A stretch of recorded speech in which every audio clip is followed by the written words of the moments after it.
Gilgamesh stands tall as the mighty king of Uruk, his very name echoing through the city walls with reverence and dread. His strength seems unstoppable, his power absolute, ruling with a pride that borders on arrogance.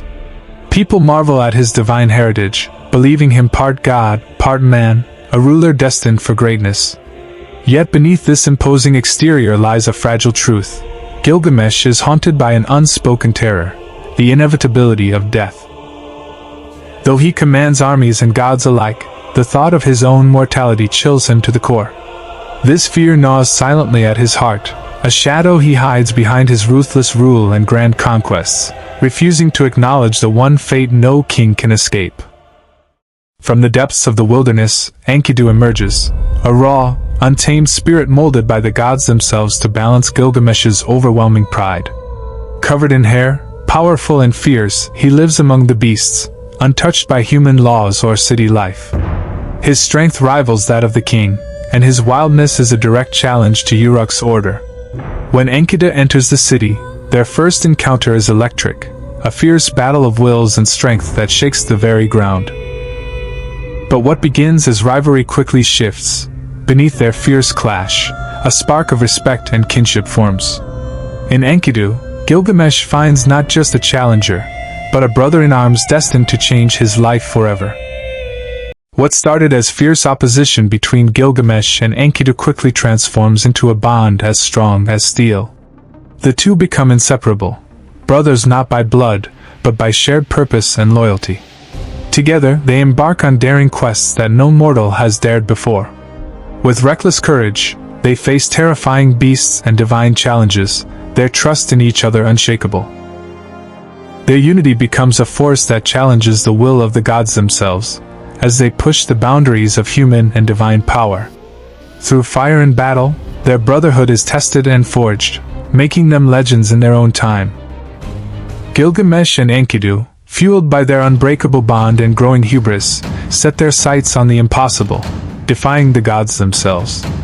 Their first act of rebellion, confronting Humbaba, the fearsome guardian of the cedar forest, a monstrous creature appointed by the gods to protect sacred realms.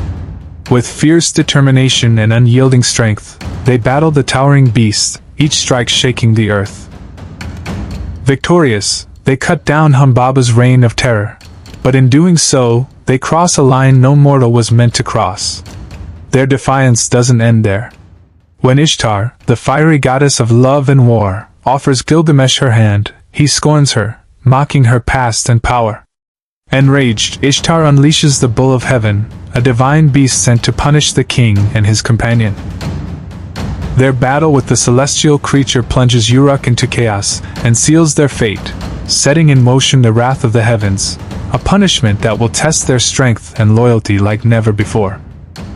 The gods, angered by Gilgamesh and Enkidu's bold defiance, exact a harsh and merciless punishment. Enkidu, once a wild force of nature, now weakened by fate, falls gravely ill. His strength fades day by day, and despite all efforts, the mysterious sickness tightens its grip, leaving him trapped between life and death. Gilgamesh watches helplessly as his closest companion, the brother who stood by him through every battle and victory, slowly slips away. The loss crashes down like a tidal wave, shattering Gilgamesh's indomitable spirit. Grief consumes him, twisting into despair and fear, forcing him to confront the fragile, painful truth he once denied: no power or pride can conquer death. Shattered by Enkidu's death and gripped by a desperate fear, Gilgamesh sets out on a journey unlike any before, a quest to defy death itself. He ventures beyond the familiar world of Uruk, crossing desolate deserts, dark forests, and treacherous mountains, stepping into realms whispered about only in legend. These are lands ruled by ancient gods and guarded by magic long forgotten by mortals. Along the way, Gilgamesh confronts terrifying trials. Monsters that test his courage, enigmatic figures who challenge his resolve, and riddles that threaten to unravel his very understanding of life and death. Driven by grief and hope, he chases the elusive secret of eternal life, unaware that the journey will reveal far more than he ever bargained for. As Gilgamesh ventures deeper into the realms beyond mortal reach, he uncovers chilling secrets about the gods themselves. Far from the benevolent beings worshipped by mortals, these gods are revealed as capricious and cunning, manipulating human lives for their own amusement and power. In hidden divine halls, betrayals unfold between gods, alliances shatter, and ruthless schemes play out behind veiled curtains. Gilgamesh's faith in the gods is shaken to its core as he learns that immortality is guarded by forces far more cruel and selfish than he imagined. The very foundation of his beliefs crumbles, forcing him to question not only the gods but the meaning of his own existence.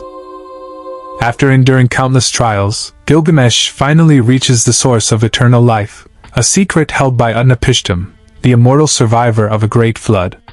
Hope swells within him as he grasps the possibility of escaping death's grasp forever. But this hope is brutally shattered when Utnapishtim reveals the harsh truth: immortality is not a blessing, but a curse. It demands unbearable sacrifices and eternal isolation, stripping away the very joys that make life worth living. The price Gilgamesh must pay is darker than death itself, a life devoid of love, change, and meaning. The dream of forever crumbles, leaving him to face the painful reality that immortality is an illusion, and that true strength lies elsewhere. Humbled by his journey and the painful truths he has uncovered, Gilgamesh returns to Uruk transformed. The arrogance and fear that once ruled his heart have given way to a quiet strength born of wisdom and acceptance. No longer obsessed with escaping death, he embraces the fleeting nature of life and the beauty found within its fragility. As king, he begins to rule not through fear or dominance, but with compassion, humility, and respect for his people. His legacy is no longer measured by conquests or immortality, but by the love and justice he fosters, a true mark of greatness that transcends time. In the end, Gilgamesh accepts the one truth every mortal must face: death is inevitable, and immortality belongs only to stories and memories. Though his flesh will fade, the legacy he leaves behind is far greater than eternal life. It is a legacy of love, the bond forged with Enkidu that changed a king's heart, of friendship, that unbreakable brotherhood tested by fire and loss, and of the timeless human quest for meaning beyond the limits of existence.